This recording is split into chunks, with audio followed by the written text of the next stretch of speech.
Assalamualaikum warahmatullahi wabarakatuh. Perkenalkan, nama saya Ami Sintia dengan NIM 2020502065 dari kelas 252C Prodi Bimbingan Penyuluhan Islam, Fakultas Dakwah dan Komunikasi, Universitas Islam Negeri Raden Fatah Palembang. Di sini saya akan menjelaskan materi psikoterapi pada mata kuliah pengantar psikoterapi dengan dosen pengampu Bapak Dosen Dr. Hendra Wijaya SAG MPDI.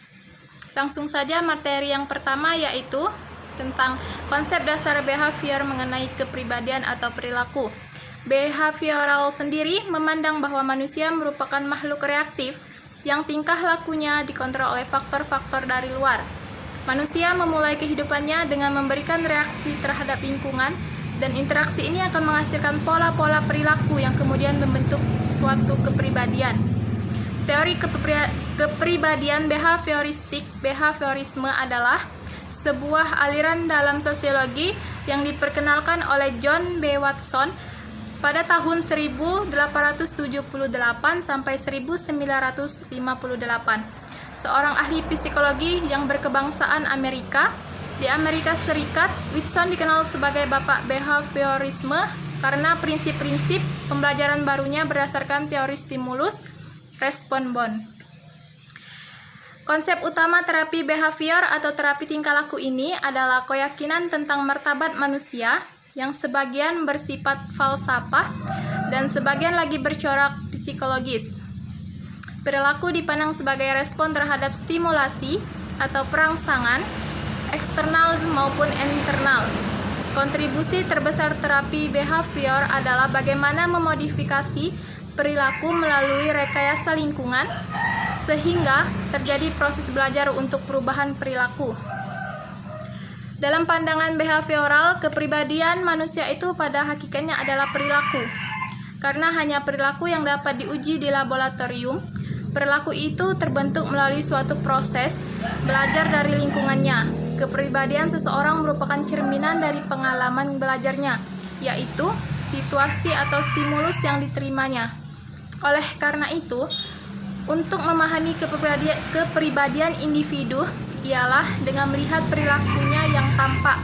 Perilaku yang tampak itu dapat berupa perilaku adaptif atau perilaku yang sesuai, atau perilaku maladaptif atau perilaku yang tidak sesuai.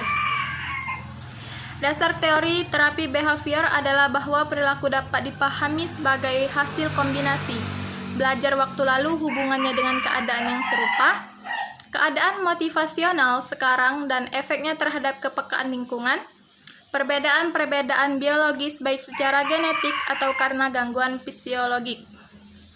Materi yang kedua yaitu unsur-unsur terapi. Unsur yang pertama adalah dorongan. Unsur dorongan suatu keinginan dalam diri seseorang untuk memenuhi kebutuhan yang sedang dirasakannya. Unsur yang kedua adalah rangsangan atau stimulus. Unsur ini datang dari luar diri individu dan tentu saja berbeda dengan dorongan tadi yang datangnya dari dalam. Unsur yang ketiga adalah respon. Respon itu ada yang positif dan ada pula yang negatif. Kalau yang positif disebabkan oleh adanya ketepatan seseorang melakukan respon terhadap stimulus yang ada dan tentunya yang sesuai dengan yang diharapkan. Sedangkan kalau yang negatif adalah apabila seseorang memberi reaksi justru sebaliknya dari yang diharapkan oleh pemberi rangsangan. Unsur yang keempat atau yang terakhir adalah penguatan atau reinforcement. Unsur ini datangnya dari pihak luar, ditujukan kepada orang yang sedang merespon. Apabila respon telah benar, maka diberi penguatan agar individu tersebut merasa adanya kebutuhan untuk melakukan respon seperti tadi lagi. Tujuan terapi behavior, tujuan dari terapi ini merupakan hasil diskusi dan diinginkan antara klien dan terapis.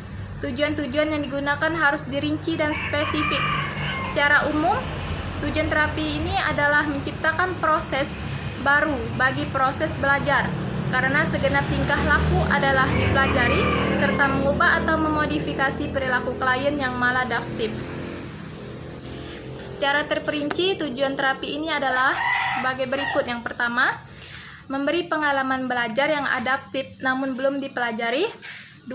Membantu klien membuang respon-respon yang lama yang merusak diri atau maladaptif dan mempelajari respon-respon yang baru yang lebih sehat dan sesuai atau adjustif. 3. Klien belajar berperilaku baru dan mengeliminasi perilaku yang maladaptif, memperkuat serta mempertahankan perilaku yang diinginkan. Sikap, peran, dan tugas konselor. Perhatian utama konselor behavioral adalah perilaku yang tampak. Dengan alasan ini banyak asumsi yang berkembang tentang pola hubungan konselor dengan klien. Lebih manipulatif, mekanistik, dan sangat tidak pribadi. Namun, setelah diperhatikan lebih lanjut, pendekatan dalam konseling behavioral lebih cenderung direktif, karena dalam pelaksanaan konselorlah yang lebih banyak berperannya. Sikap yang dimiliki oleh seorang konselor behavior adalah lebih menerima dan mencoba memahami apa yang dikemukakan konseling tanpa menilai dan mengkritiknya. Dalam proses terapi, konselor berperan sebagai guru atau mentor. Peran konselor sendiri menyebutkan tingkah laku maladaptif, memilih tujuan-tujuan yang masuk akal, mengarahkan dan membimbing keluarga untuk merubah tingkah laku yang tak sesuai. Tugas utama terapis adalah melakukan tindak lanjut penilaian untuk melihat apakah perubahan yang telah lama dari waktu ke waktu. Penekanannya adalah untuk membantu klien mempertahankan perubahan diri dari waktu ke waktu dan memperoleh keterampilan mengatasi perilaku dan kognitif untuk mencegahnya kambuh. Materi yang ketiga tentang teknik dan prosedur terapi. Teknik terapi behavior berdasarkan pada penghapusan respon yang telah dipelajari atau membentuk pola tingkah laku terhadap stimulus. Dengan demikian, respon-respon yang baru akan dapat dibentuk. Teknik dalam terapi ini dibagi menjadi dua kelompok. Yang pertama teknik umum dan yang kedua teknik khusus.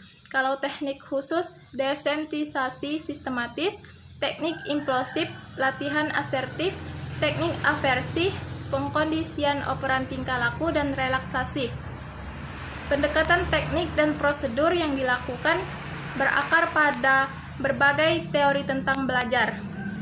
Baiklah, mungkin ini saja yang dapat saya sampaikan. Lebih dan kurangnya saya mohon maaf.